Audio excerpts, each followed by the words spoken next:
ఇక్కడ అవిభాజ్యం అన్నా, అవిభాజ్యం అంటే రెండు భాగాలు కాంది, ఒకటే కాంది, ఒకటి రెండు కాంది అంటే విడగొట్టడానికి కలపటానికి వీలైన విధంగా అవిభాజ్యంగా, విభాగంగా 2 ముక్కలు 3 ముక్కలు చేయలేం. కొండను 2 ముక్కలు చేయగలవా? చేయగలం. అణువులు 2 ముక్కలు చేయగలం. ఎంతవరకు చేయగలం? మన వల్ల కాదు, యంత్రాల వల్ల కాదు. సహజంగా ఉన్నాను నేను శబ్దంతో నిశ్శబ్దంతో భావంతో ఉన్నది. నేను భావం అనే నేను అనే శబ్దం, భావం అనే పదాలతో ఉన్నది అనేటువంటి పదాలతో వాక్య నిర్మాణం జరిగింది. అంటే మానవుడికి అవగాహన కలిగించేది భాష ముఖ్యం. అది మూగ భాష. మూగ భాష అంటే ఏంటి? సంపూర్ణంగా చదవనివాడు, చదువు లేనివాడు, సంతకం చేయనివాడు కూడా మాట్లాడలేనివాడుగా ఉండే అది చాలామంది. మనిషి అంటే ఏంటి? ఆరోగ్యపరంగా సర్వావయవాలతో ఉన్నవాడు మనిషి అని కాదు అర్థం. కుంటివాడైనా, గుడ్డివాడైనా, మగవాడైనా, అంధుడైనా, నడువు నొప్పితో ఉన్న రోగి అయినా, భోగి అయినా, ఏ విధంగా ఉన్నప్పటికీ మనిషి జాతి కింద వస్తాడు. మనంతా మనుషులం అని నేనున్నాను, నేనే ఉనికితో. ఉనికి అంటే అస్తిత్వం. అస్తిత్వం అంటే సత్ అంటే ఏంటి? పదార్థం అంటే ఏంటి? శబ్ద స్పర్శ రూప రసగంధాదులతో ఉన్నదంతా పదార్థమే. పదార్థం తాను గుర్తించడా, గమనించడా, తెలుసుకుంటా, భావించడా, మన్నం చేయట అన్న ప్రసక్తి లేదు. ఉంటే మానవుడితో పనే ఉంది? మానవుడే కదా చెప్పేది. ఇవి చెట్లు పుట్లు అంటాడు, జంతువులు అంటాడు, ఆకాశం మాట్లాడుతుంది ఎవరు అంటారా? అణువులు మాట్లాడతాయా అంటే మాట్లాడే లక్షణం అంటే తాను తెలుసుకుని గుర్తించి గ్రహించే లక్షణాలు కేవలం మానవుడికి మాత్రమే ఉన్నది. కాబట్టి ఇప్పుడు ప్రశ్నోత్తరాలతో నిర్గుణ స్వామి సంధానానికి వచ్చి భక్తులు, జిజ్ఞాసులు, ఆర్తులు, సాధకులు ఎవరైనా కానీ వారి అభిప్రాయాలని మనశ్శాంతికి కొంతమంది నేను ఆనందంగా ఉండాలి, నిత్యానందంతో ఉండాలి, నేను పొందిన ఆనందాలు అన్నీ వచ్చిపోయేవే, వ్యక్తిగతమయ్యే, వస్తువుల ద్వారా వచ్చేవి.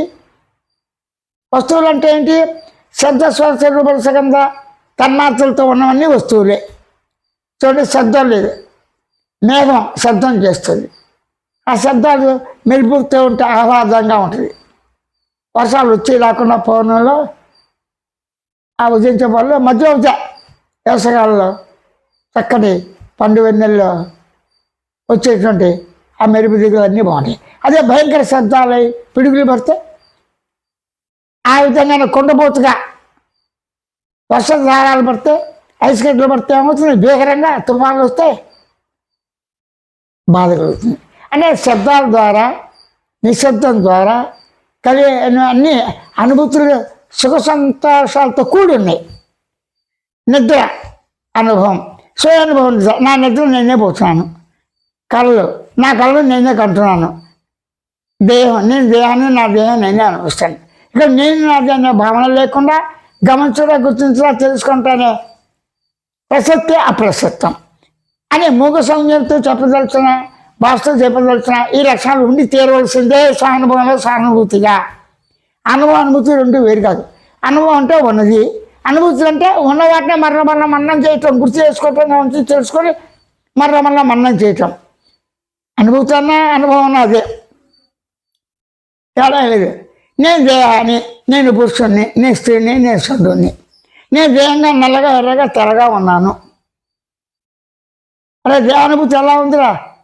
నత్తి వస్తుందిరా, ఈ మధ్య బాధగా ఉందిరా, చూసేవాళ్ళు నవ్వుతున్నారు, లేదా స్వచ్ఛంగా మాట్లాడుతున్నారు, అందరూ ఆదరిస్తూ అంటారు. అంటే భాషతో ఉన్న వాడు మానవుడిగా. మానవుడికి ఏం కావాలి? ప్రశాంతత. ఒత్తిడి అయిపోతుంది. ఎందుకు? అన్నిటిగా ప్రేమించేవాడు తన దేహాన్ని తానే. తన దేహాన్ని ప్రేమించడం సరైన అవగాహనతో తెలిసినట్లయితే సృష్టి అంతా కూడా ప్రేమించగలడు. సృష్టి తాను లేకుండా లేదు. నేనున్నాను, దేహంగా ఉన్నాను, నేనున్నాను మనోబుద్ధి చిత్తాంకాలతో, నేనున్నాను పరిమితి అపరిమితి దృష్టితో ఉన్నాను, నేనున్నాను జగత్తు జీవుడు ఈశ్వర దృష్టితో ఉన్నాను, నేనున్నాను ఆస్తికుని నాస్తికుని, ఏతువాతిని, చారుకుని, రకరకాల విధాలుగా ఈ మానవుడే ఉన్నాడు. జాతి మత కుల భేదాలు ఉన్నా లేకపోయినప్పటికీ మానవ సమాజాల్లో ఏవో గుర్తులు పెట్టుకోవాలి కాబట్టి అనాది నుంచి వచ్చిన ప్రకారంగా కొన్ని ఆ గుర్తులు అవి ఉన్నాయి. మానవుడు ఎవడే పురుష జాతి, స్త్రీ జాతి, షండ అంటే నభస్సుడు. ఈ 3 లక్షణాలు అందరిలో ఉన్నాయి. అధికంగా పడినప్పుడు చంద్రుడు అయ్యాడు. స్త్రీగా ఉన్నప్పుడు దాని తగ్గ ప్రకృతి సహకారంతో స్త్రీ పురుషుడి యొక్క బీజంతో సంతానం కలిగించేట్టుగా ఉంటుంది. అంటే స్త్రీ పురుషుడు ఉండాలి, ప్రకృతి పురుషుడు ఉండాలి. వాళ్ళలో చంద్రుడు ఉన్న లక్షణాలు తక్కువగా ఉంటాయి. కానీ 3 లక్షణాలు ఉంటాయి. త్రిగుణాలు ఉంటాయి. సత్వరజ తమ గుణాలు, ధర్మాలు, గుణాలు, కామక్రోధాలు, ఇష్టాలు, రాగద్వేషాలు, లాభం నష్టం అన్నీ ఉంటాయి. ఇవన్నీ కూడా సహజంగా అన్ని సంఘటనల యొక్క సమావేశన అంటే అన్ని సంఘాలు, అన్ని ఆలోచనలు. అరే అందరినీ పిలిచారా, శుభకార్యక్రమాలు వచ్చారు, అరే ముఖ్య అతిథి రాలేదు కదరా అంటాం. ముఖ్య అతిథి గురించి వెయిటింగ్ చేస్తాం.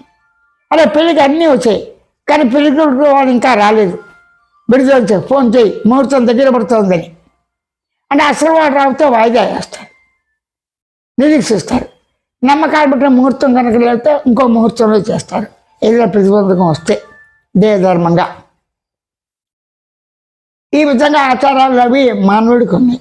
మిగతా వాటికి ఉన్నా లేకపోయినా అప్రస్తుతం. నేను ఉన్నాను,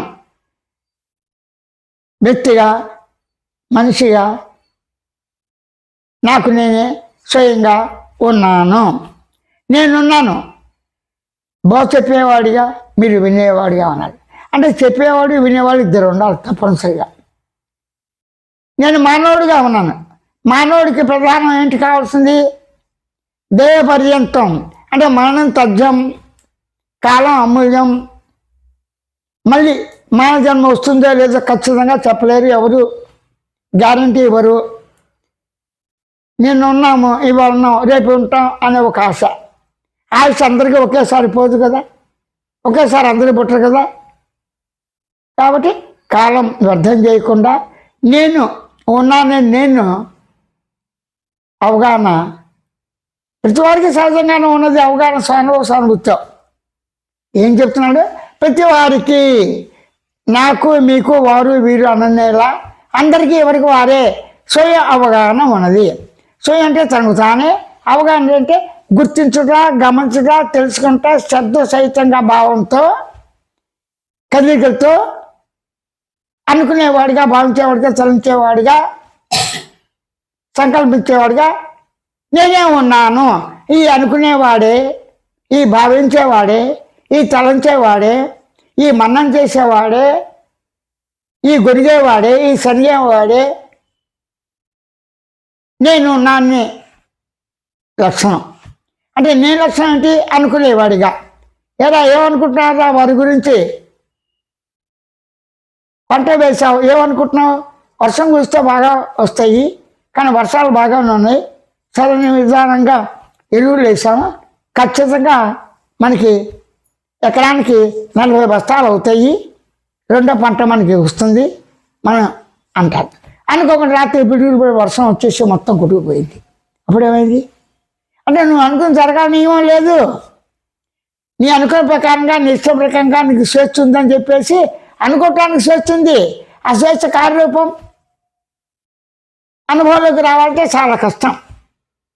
అంటే అనుభవం ఉంది అంటారు, అనుభవం ఉంది, ఆకలి అనుభవం ఉంది కాబట్టి తింటున్నాం. ఆకలి అనుభవం ఉన్నది ఎంత పెడితే ఆహారం దొరకకపోతే ఏం చేస్తాం? మంచిగా తాగుతాం. అది దొరకకపోతే చెప్పలేం కదా. మానవ సమాజ దృష్టిలో, ప్రసిద్ధి ఈ జంతువుల జాతి దృష్టిలో దాహం గురించి ఎంత ఎడారులు ఇబ్బంది పడుతున్నారు. ఓయాసిస్ ఏవో ఉంటాయి మధ్య మధ్య.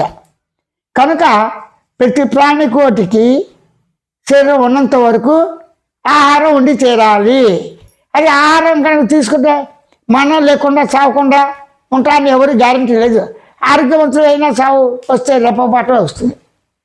ఆ చావు మర్మం తెలుసుకునే కన్నా బతినాడు ఎలా ఉన్నాడో అవగాహన చేసుకుంటే చావు మర్మము, ఈ జనమనాల యొక్క అవగాహన తనకే స్వయంగా ఉంటుంది అని మాత్రం నిర్గుణ చైతన్య విజ్ఞప్తి చేస్తున్నాడు, ప్రతిపాదిస్తున్నాడు, ప్రకటన చేస్తున్నాడు.